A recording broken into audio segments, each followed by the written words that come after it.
2차 시 수업합시다. 1차 시에서 지금 읽고 있었던 글이 묻지마 범죄는 없다는 제목의 시사인에 실린 기자의 칼럼입니다. 지금 이제 아까 여기까지 봤죠.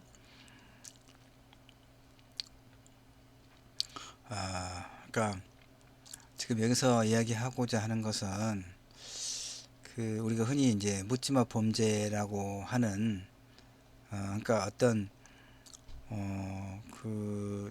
자신과 아무런 어떤 관련이 없는 이제 불특정 다수에게 흉기를 휘둘러서 사람의 생명을 앗아가는 이런 범죄들이 왜 일어나는가와 관련된 이야기를 지금 하고 있는 거예요. 자, 그 다음에 그래서 이제 보면 범죄를 촉발한 요인과 이제 본질적 요인을 이제 구분해서 보자, 뭐 이런 얘기를 지금 계속 하고 있었죠. 전문가들의 말을 이제 인용을 하면서 그래서 이제 그런 범죄를 저지른 사람들의 행위는 당연히 이제 올바르지 못하는 것이고 엄정한 벌을 받아야 되지만 문제는 이제 처벌이라고 하는 것은 사후적인 것이기 때문에 이런 범죄를 이제 줄일 수 있어야 되겠잖아요. 예방할 수 있어야 될 것이고, 이제 그래서 이제 일정하게 지금 분석을 하고 있는 겁니다. 그러다 보니까 글의 흐름이 이제 어떻게 지금 흘러가고 있습니까? 이제 이 생존 경쟁이라고 하는 이런 상황에서 이 경쟁에서는 이제 탈락할 수밖에 없는 거죠. 누군가는 이런 사람들에게도 어떤 소위 살아갈 수 있는 어떤 안전망이라고 그럴까, 이런 걸 제대로 갖추지 못한, 그러니까 지금 나약한 사람에게 손길을 내밀어 주지 못한 사회도 어떤 범죄를 저지른 그 당사자에게만 물을 게 아니라 좀 더 구조적인 측면에서 한번 살펴볼 필요가 있다, 이런 얘기를 지금 하고 있는 거죠. 이제 이런 이야기에 그 근거를 계속 이제 제시하는 거예요. 그래서 이제 이런 통계가 나옵니다. 제시하고 있습니다.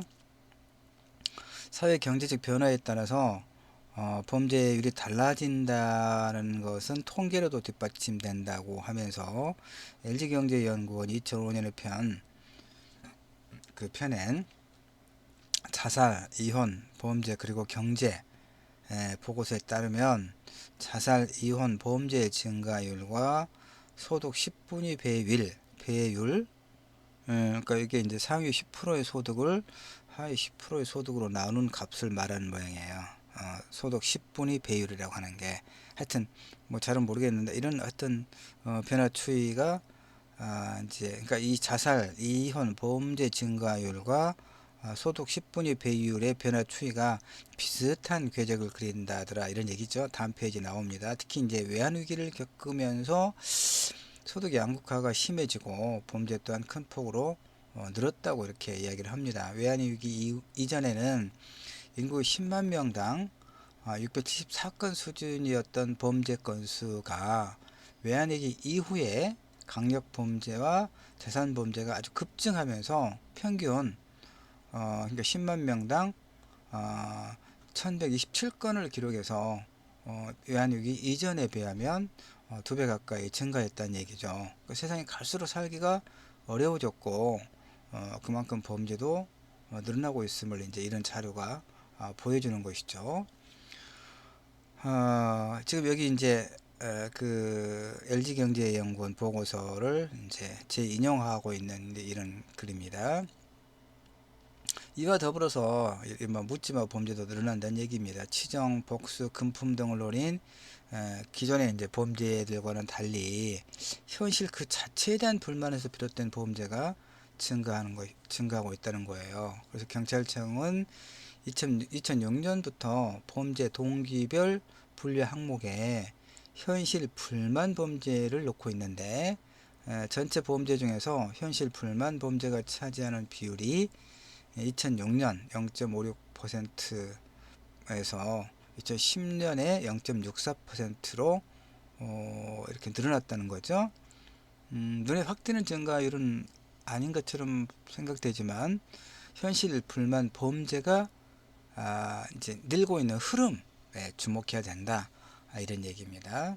그러니까 양극화가 심해질수록 이렇게 범죄가 늘어난다고 하는 이제 LG경제연구원의 보고서를 이렇게 여러분이 보고 있습니다. 그래서 최근 의정부 수원 등지에서 행인에게 무차별 흉기를 휘두르는 사건이 연이어 발생한 뒤에 경찰청은 이런 묻지마 범죄를 저지른 피의자들을 이제 면담하는 거예요. 프로파일링 작업을 통해서 범죄 내용을 분석하고 범죄와 관련 대책을 이제 수립하기 위해서 그런 거죠. 검찰도 묻지마 범죄 관련 전담 부서 신설을 추진한다고 지금은 뭐 어쨌는지 모르게 조금 지난 자료이기 때문에 구형 기준을 강화해서 일반 범죄보다 구형을 더 중하게 하고 강력범에 대해서는 보호 수용 제도 도입을 검토하겠다. 좀 더 강력한 처벌을 하겠다. 이게 처벌 위주로 지금 대책을 지금 뭐 국가 이제 사법 집행기구에서 아마 그런 한계가 있을 수밖에 없긴 하겠지만 하여튼 어쨌든 이제 사후약방문 사건이 일어난 후에 그렇죠. 그 죽은 뒤에 이제 약국을 방문해봐야 무슨 소용이 있겠냐 그 말이에요. 사후약방문이. 그래서 신호를 지킬 사람이 없는데 신호등만 만드는 게 능사가 아니다. 그러니까 묻지마 범죄 같은 사회 분노형 범죄를 저지르는 강력범들은 대체로 사회 경제적으로 낙오되고 취약한 이런 그 위치에 있는 사람들이다 이런 얘기죠. 그러니까 이들을 위한 사회적인 안전망 구축이 이게 이제 복지를 이야기하는 거죠. 국가 차원에 이런 게 마련돼야 하는데 사건이 터질 때만 정부나 언론에서 바짝 이제 이렇게 해야 된다 관심을 가지고 시간이 지나면 이제 이 근본적인 어떤 대안을 마련하는 데는 너무나 더디고 그렇다 이렇게 비판적으로 이야기합니다. 그 다음에 이제 묻지마 범죄라는 용어 자체가 이런 사건의 본질을 흐린다고 지적하는 전문가들도 적지 않다는 거죠. 그러니까 이 글의 제목이 이제 묻지마 범죄는 없다는 얘기죠. 묻지마 범죄는 없고, 그러니까 그 범죄에는 뭔가 원인이 있는 거다. 그 얘기예요, 지금. 그쵸? 그 원인이 뭡니까? 이제 이런 소위 우리가 묻지마 범죄라고 하는 이런 범죄들의 원인이 뭐죠? 어떤 사회 경제적으로 취약한 대체로 그런 위치에 있는 사람들이 타인과 특히 사회에 대해 갖는 어떤 분노 이런 것이 이제 범죄의 본질적인 원인이 되고 있다 이런 얘기죠. 그래서 그 경기대 이수정 교수 역시 경찰 묻지마 범죄는 언론에서 지어내서 쉽게 부르는 그런 이제 어떤 네이밍 이름 붙이기일 뿐 세상에 동기 없는 범죄는 없다. 돈, 치정, 원한과 같은 전통적인 살인 동기가 아닌 이유로 범죄를 저지르는 사람들이 나타나면서 기존 틀에서 설명할 수 없는 범죄 부류에 이제 이런 묻지마 범죄라는 이름을 붙이는 것 같다. 그러나 이렇게 불특정 다수를 상대로 한 예측하기 힘든 범죄에 대해서 학계에서는 이제 무동기 범죄로 명명하기도 하는데 정말 동기가 없다는 뜻은 아니다 이렇게 이수정 교수는 설명한다는 얘기죠. 특히 묻지마식의 그 프레이밍이 이름 붙이기가 고착되면 범죄 원인과 분석에서 그러니까 묻지마 범죄라고만 이렇게 해놓으면 그 범죄자들에 대한 어떤 그 비난, 그 다음에 처벌의 강화 이런 방향으로만 사후 약방문식으로만 대처가 이루어질 가능성이 크다 이런 얘기죠. 그러니까 그 범죄 원인과 분석을 통해서 어떻게 하면 이런 범죄를 좀 더 줄일 수 있겠는가에 대한 보다 근본적인 어떤 대책이 미흡해질 수 있다 이런 지적. 그 상당히 설득력 있어요. 그러니까 이런 글을 왜 쓴다고 그랬습니까? 주장하고 객관적 근거와 자료를 제시해서 설득하기 위해 쓴다는 거죠. 그래서 나는 설득됐어요. 이 글을 읽고. 잘 쓴 글이죠. 이번 여의도 칼부림 사건에 지대한 관심이 쏟아진 데에는 누구나 범죄 피해자가 될 수 있다는 두려움만이 아니라 누구나 가해자가 될 수도 있다는 그런 가능성 또한 드러났기 때문이도 모른다. 그러죠. 그런 의미에서 이제 강덕지 전 프로파일링 이 사람은 경감이 이번 사건이야말로 현재 한국 사회를 압축해 보여주는 징후적 사건이다라고 말했다라고 시사인의 김은지 기자가 2012년 9월 13일 좀 오래되긴 했지만 이렇게 이제 됐습니다. 그러니까 다시 이거를 통해서 내가 분석도 해놨네 보니까 봅시다. 이 압축을 묻지마 범죄는 이 세상에 없다는 묻지마 범죄와 관련한 저널의 이제 심층 기사에서 조금 길지만 논설문이 갖고 있는 특징들을 두루 갖추고 있어요. 이 제시글 에서 우선 주장을 찾아볼까요? 제목에서 필자의 주장이 명료하게 드러나고 있잖아요. 우리가 일반적으로 알고 있는 것처럼 묻지마 범죄가 범죄자 인격 내지 품성의 결여에서가 아니라 세상에 대한 증오와 절망이 폭력적인 행동으로 나타난 결과다라고 하는 설명을 이제 그런 얘기를 하고 있잖아요. 그런 주장을 뒷받침하기 위해서 몇 가지 근거를 제시하고 있다는 얘기죠. 그러니까 그 근거가 뭐였죠? 묻지마 범죄를 이른바 묻지마 범죄를 저지른 여의도 칼부림 사건의 범인 김아무개 씨는 동정 정과는 없는 사람이더라. 그래서 모든 살인은 절망에서 비롯된다. 그다음에 이제 그 피해자 부활에 되지 않는 사회적 환경, 소득 양극화와 범죄 일관 그 상관관계 등의 근거 제시를 통해서 그 자신의 주장을 논리적으로 뒷받침하고 있죠. 또 관련 전문가의 말과 연구소의 자료 등을 근거로 이렇게 활용을 해서 그래서 뿐만 아니라 좋은 논증적 글은 어떤 대안을 제시하는 데까지 나가는 게 굉장히 중요하죠. 그래서 이거는 묻지마 범죄의 해결책에 관해서도 나름의 의견을 제시하고 있죠. 그 사회적 안전망의 구축과 사회 약자에 대한 관심의 필요성, 현실적이면서도 보다 근본적인 당국의 대책 마련, 묻지마 범죄라는 용어를 별다른 문제의식 없이 사용하는 언론의 태도를 이제 시정할 것, 이런 대안을 제시하고 있죠. 그러니까 아주 좋은 글입니다. 이 글은 우선 세간의 화제가 되었던 묻지마 범죄 한 사례를 들어서 독자의 흥미를 유발하면서 무슨 말이지? 무슨 뜻이 무슨 얘기를 하고 있지? 이렇게 유발하면서 글을 시작하고 있잖아요. 그래서 이 글은 일단 이제 주제가 시의적절하면서 주장하는 바가 명료하죠. 명료성을 갖추고 있어요. 문제를 바라보는 시각이 일반적인 통념을 비판하면서 독창적이죠. 독창적. 글 전체가 논리적으로 전개되고 있죠. 논리성을 갖추고 있어요. 주장의 근거를 뒷받침하기 위해서 전문가의 말을 인용하는 한편 객관적인 자료를 제시하고 있죠. 객관에서. 그래서 설득력을 얻고 있는. 그러니까 이 논증적인 에세이에서 필요한 이런 어떤 요소들을 두루 잘 갖추고 있죠. 그 다음에 또 글의 형식적인 이제 어떤 내적 구성의 문제 에서도 체계를 말하죠. 서론, 본론, 결론의 형식도 잘 갖추고 있는 매우 그 모범적인 글입니다. 우리가 글쓰기 수업에서 논증적 에세이, 논설문, 논증적 글이 무엇이고 어떻게 써야 할 것인가와 관련돼서 상당히 좋은 그런 글입니다. 그다음에 이제 논증 방법의 종류 요 부분을 지금 이제 요 부분은 조금 좀 줄이려고 하는데 이제 철학과 선생들은 이제 요거 강조하죠. 글쓰기 시간에도 나는 국문과 출신이라서 뭐 이제 물론 뭐 글을 쓰기 위해서 어떤 논리적 구조를 만들기 위해서는 그 잘 이해하면 뭐 당연히 필요한 것이긴 해요. 근데 하여튼 어쨌든 철학과 선생들은 요 부분을 굉장히 강조하고 국문과 선생들은 요 부분을 그냥 패스하는 경우가 많던데 이제 하여튼 그러니까 논증이 뭐라고 했습니까? 논리적 추론을 통해서 자신의 주장을 입증하는 것이라고 했잖아요. 그래서 대체로 이제 이런 세 가지 방법, 논증 방법 중 하나를 활용해서 쓰면 돼요. 그래서 뭐 연역적 논증, 연역적 논증, 연역이라고 하는 것은 이미 알고 있는 하나 또는 둘 이상의 명제를 전제로 해서 명확히 규정된 어떤 논리적 형식들의 근거에 새로운 명제를 결론으로 이끌어내는 추리의 방법. 이해가 됩니까? 예. 자, 이렇게 연역은 귀납과 달리 전제와 결론의 구체적인 내용은 어디 넘어가 봅시다. 뒤에 넘어가서 좀 쉽게 되면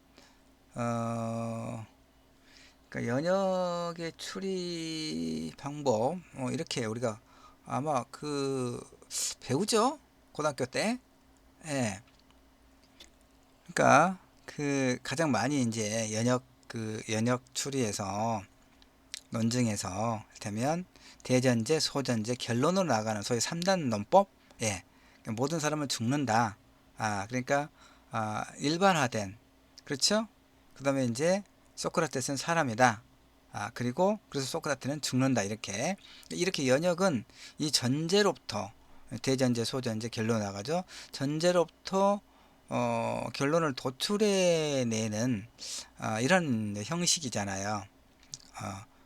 대전제, 소전제, 이 결론으로 나가는 3단 논법이 이제 이런 이제 연역적 추론의 또 이제 대표적인 어떤 전형적 그 형식이다 이런 얘기죠.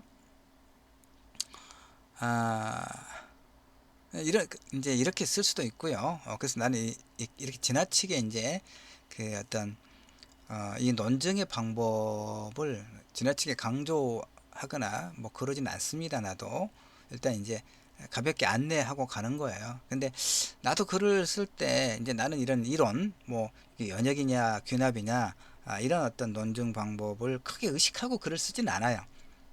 쓰다 보면 이제 그 주장이 있고, 그러니까 여러분도 이제 일단 이론으로 내가 안내를 할 뿐인데 일단 이제 글을 쓸 때 그 가장 기본적인 개념을 잘 이해만 하면 이런 이론적인 거 연역이냐 귀납이냐 이런 것에 대해서 크게 얽매일 필요는 없다 나는 이렇게 생각을 해요. 뭔가를 주장하고 그 주장의 설득력을 높이기 위해서 논리적 근거를 제시하고 그렇게 하는 거죠. 이제 귀납적 논증은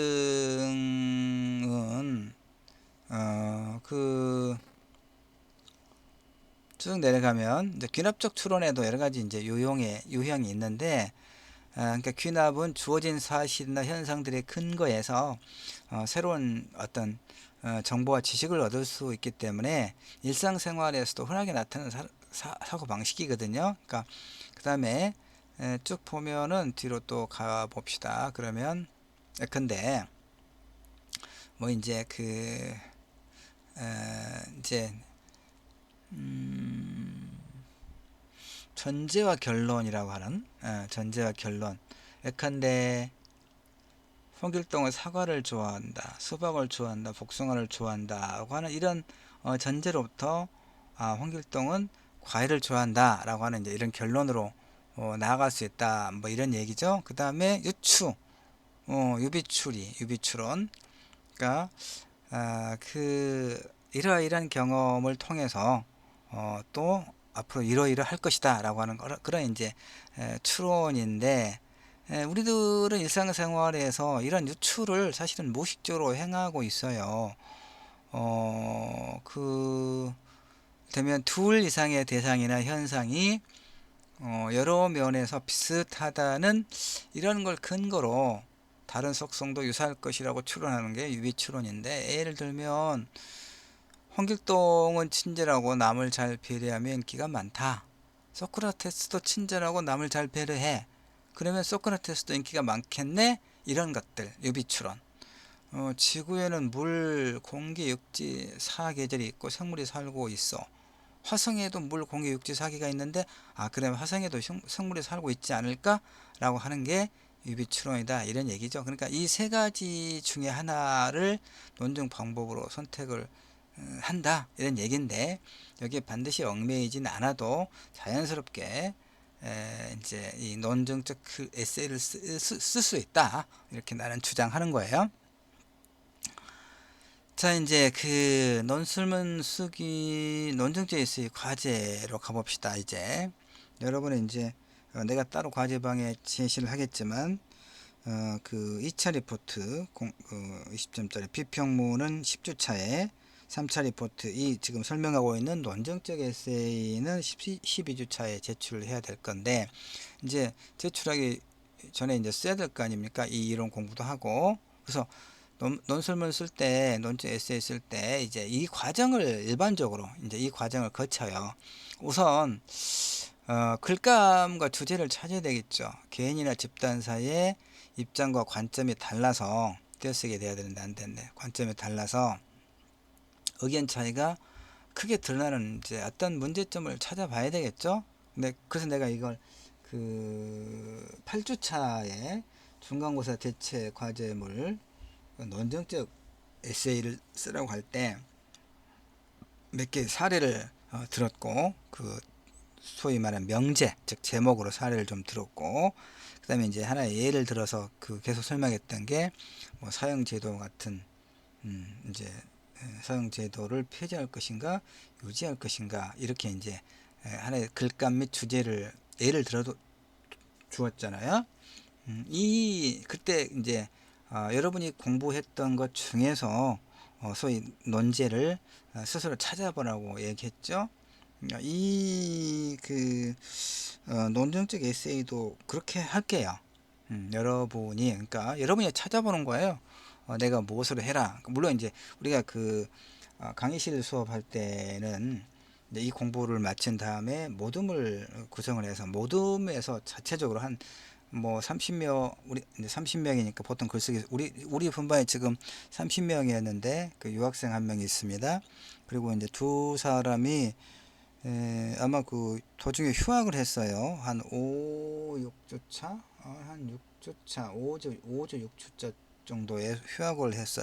한 여학생은 나한테 메일을 보내서 사정으로 휴학을 하게 됐다. 그동안에 이제 수업 잘 들었고 나중에 또 기회가 되면 교수님 수업을 듣고 싶다. 이렇게 메일을 보내와서 아주 고맙고요. 다른 한 친구는 뭐 아무 말도 없이 그냥 사라졌더라고요. 이야기하는 게 훨씬 좋죠. 그 친구에 대한 이미지가 내가 남아 있을 거 아니에요. 그쵸? 나는 이제 그 이름도 있고 그다음에 이제 그 이클래스에서 우리 수업 자료실에서 여러분의 그 프로필을 볼 수가 있거든요. 그래서 늘 이름과 그 이제 프로필 사진과 그다음에 이제 전화번호 이렇게 내가 다 기록을 해놓고 있으니까 내가 뭐 영향력 있는 사람은 아니지만 누군가에 대한 어떤 긍정적 이미지 이건 필요하지 않겠어요? 그다음에 이제 수업을 듣다가 어떤 사정으로 인해서 휴학을 하거나 근데 드롭을 했는가 봤더니 드롭은 아니고 그냥 명단이 사라졌어요. 아마 이제 짐작하건데 이게 유추죠, 유비추론이죠. 아마 휴학을 하지 않았는가 싶은데 남학생인데 아무 설명도 없었어요. 어쨌든 우리가 28명인데 강의실에서 수업하면 되게 6명씩 6, 6, 6, 4, 24, 6, 5, 3, 6, 4, 24, 6, 5, 33명이니까 6명씩 딱 5개 그룹으로 이렇게 나눠서 예컨대 모둠을 만들고 각각의 모둠에서 무엇을 토론할 것인가 어떤 논제로 이제 그 다음에 그걸 가지고 또 이제 5개의 논제가 그럼 나올 거 아니에요. 그거 갖고 토론하고 나서 논증적 에세이 과제를 내줄 때 그 중에 하나를 선택하도록 이렇게 하면 선택의 폭이 넓어서 이제 좋기도 하고 또 공부를 했던 자료이기 때문에 본인이 속한 그 토론조의 논제가 아니고 다른 토론조에서 했던 것도 함께 그 선택해서 이제 그 논증적 에세이의 논제로 삼을 수 있도록 늘 내가 하기 때문에 그랬는데 여러분은 지금 비대면 수업에서 여러분 스스로 지금 해야 돼요. 무엇에 대해서 어떤 문제에 대해서 그러니까 신문 기사도 부지런히 이제 보고 우리 사회 해결해야 될 문제가 엄청 많으니까 크게 보면 통일도 해야 되겠죠. 근데 우리가 통일과 관련해서 논증적 에세이 쓰면 못 써요. 그건 이거 쉬운 문제, 그러니까 그러니까 우리가 감당할 수 있는 글 쓰면 되는 거야. 알겠죠?